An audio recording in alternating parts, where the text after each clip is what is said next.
If you intend driving this pass, it's important to watch Part 1 first, which contains important information on how to get there, as well as safety information and the Google Earth orientation clips.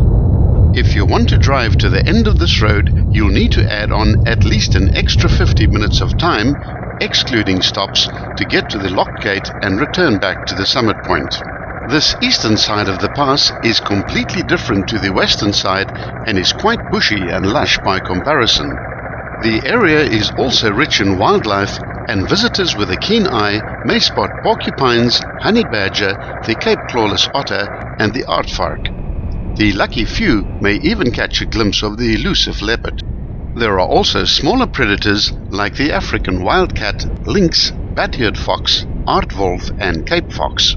Other more common animals include baboons, dassies, grey reebok, klipspringers, duiker, and grijsbok. Snakes commonly found in the valley include the puff adder and the Cape cobra. The valley of the Klein Kubi River is beautifully remote and unspoilt, the only inhabitants being one or two outlying farms. Both the Klein Kubi and the Kubi rivers are tributaries of the Oorlogskloof rivier. The confluence lies a few kilometers to the east. Farming activities consist mainly of cattle, goats and sheep.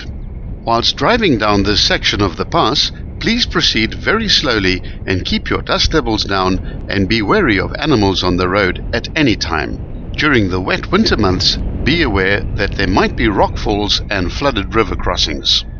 The road descends at a much easier gradient down towards the only farm in the valley. Just before the farmhouse, 850 meters from the summit, there's a fork in the road where you must keep left. The right-hand option leads directly to the farmhouse where there's a locked gate. All along the descent there are various jeep tracks leading off to the right. These are all on the private property of the farm in the valley. Please do not drive on them. The summers here are very hot and dry, whilst the winters are wetter and cold, with the typical annual rainfall in the low-lying areas of less than 700 millimeters. The higher peaks receive a dusting of snow during the winter months, and the summer days are typically clear and cloudless. This makes for perfect conditions for stargazing. Soon the kloof opens up onto the floodplain of the Klein Kubi River and bends towards the right. On the far bank of the river, a tall mountain, the Kromvleiberg, blocks the way, and a gravel path can be seen zigzagging its way all the way to the top of this mountain. Don't be tempted to access this road, as it is on private property and ends in a dead end. Close to the main river, there's a fork in the road, with the left-hand fork dipping down towards the river, where a closed and locked gate bars the way.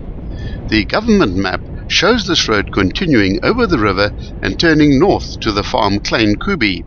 This is no longer a valid route, so please ignore it.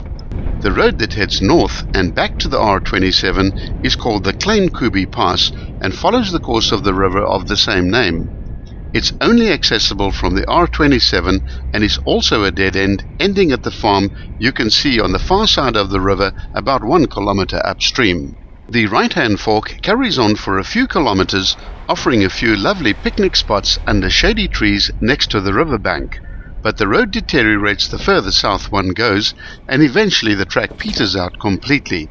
It's not possible to return via the Kubi Pass along the next gap in the mountain range to the south.